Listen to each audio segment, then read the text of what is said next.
پیغام بیان ہوا ہے کہ پیغمبر لوگوں کو کیا پیغام دینے کے لیے آئے. اور تیسرے مقام میں تیسری آیت کے اندر اللہ جل جلالہ نے پیغمبر کا انجام بتایا ہے کہ اس پیغمبر کا انجام کیا ہوگا. یہ آیت اصل میں اس موقع پر نازل ہوئی کہ عاص ابن وائل رسول اللہ کا بڑا دشمن کافر انسان تھا.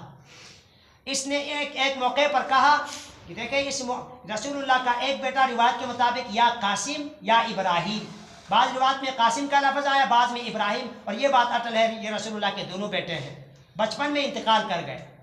ان میں سے ایک کا انتقال ہوا تو عاص ابن وائل نے لوگوں سے کہا بے فکر رہو، اس محمد کی وجہ سے زیادہ پریشان نہ ہو جاؤ، یہ میراثی آدمی ہے اور یہ اس کا ان قریب اس کا سسٹم اس کی نسل کب کی ختم ہونے والی ہے. بے میراثی تو ہونا کہ اس کا معاملہ ختم ہو جائے گا، اس کا کوئی پوچھنے والا نہیں ہوگا، بس ابھی پریشانی کا معاملہ نہیں ہے، پریشان ہونے کی ضرورت نہیں ہے. اللہ نے یہ صورت نازل کی کہ تو ہی میراثی ہے، بد نسل تو ہی ہے اور مقطوع النسل تو ہی ہے، تیری نسل کٹ جائے گی. اور اس محمد عربی کا انجام وہ تو قیامت کے صبح تک دنیا میں بھی اس کا نام ہر جگہ اونچا رہے گا، چرچا رہے گا، آخرت میں بھی اس کا چرچا رہے گا، اور یہ ہر امتی اس کا تذکرہ کرے گا. یہ ساری امت کے لوگ روحانی اس کی اولاد ہے.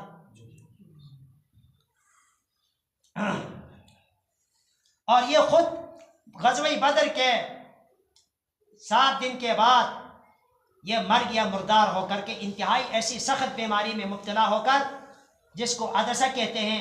اس بیماری کے بارے میں لوگوں کا خیال تھا اگر اس کے قریب آدمی بیٹھ جائے تو وہ بیٹھنے والے بھی مر جاتے ہیں کہہ کر، بیماری لگتی ہے کہہ کر.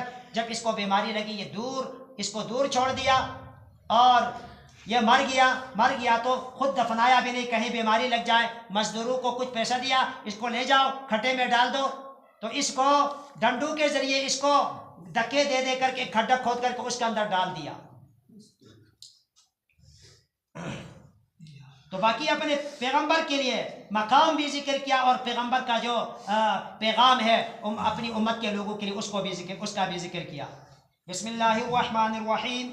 انا اعطیناک، یقیناً ہم نے آپ کو عطا کیا ہے الکوثر، حوض کوثر. ایک معنی یا انا اعطیناک، یقیناً ہم نے اب آپ کو عطا کیا ہے الکوثر، خیر کثیر، ہر قسم کی بھلائی ہم نے آپ کو عطا کیا ہے.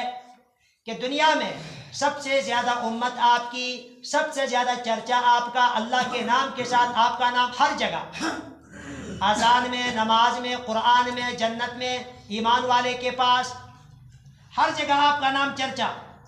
اور جنت کے اندر شفاعت کبریٰ آپ کو دے دیا، مقام محمود جس کے اندر سارے لوگ نفسی نفسی کے عالم میں ہوں گے، اس وقت پیغمبر آپ شفاعت کریں گے. تو انا اعطیناک، یقیناً ہم نے آپ کو عطا کیا الکوثر، ہر قسم کی بلائی. فصلی، پس اس کا تقاضا یہ ہے جب اللہ نے ہر قسم کی بلائی آپ کو کائنات کے لوگوں میں سب سے زیادہ آپ کو نوازا ہے تو اس کا شکریہ ادا کرتے ہوئے اپنے رب کی دونوں قسم کی عبادت کر، ایک عبادت بدنی جس کو نماز کہتے ہیں وہ بھی کر لے، اور ایک عبادت مالی وہ بھی کر لے. فصلی، پس اے پیغمبر اس اللہ کے انعام اور احسان کے شکرانے میں فصلی، آپ نماز پڑھ لے اللہ کے لیے، لربک، اپنے رب کے لیے، وانحر، اور قربانی کر لے. یہ مالی عبادت ہے، قربانی کر لے. اور ایک تو اس میں اس قربانی کا یہاں زکوٰۃ کا نہیں قربانی کا ذکر کیا، اس بات کی طرف اشارہ کرنے کے لیے کہ بتوں کے نام پر جانور ذبح کرتے تھے مشرکین، تو یہاں پر اللہ نے فرمایا اپنے رب کے نام پر قربانی کا جانور ذبح کر لے، قربانی کر لے، مالی عبادت ہو گئی ہے.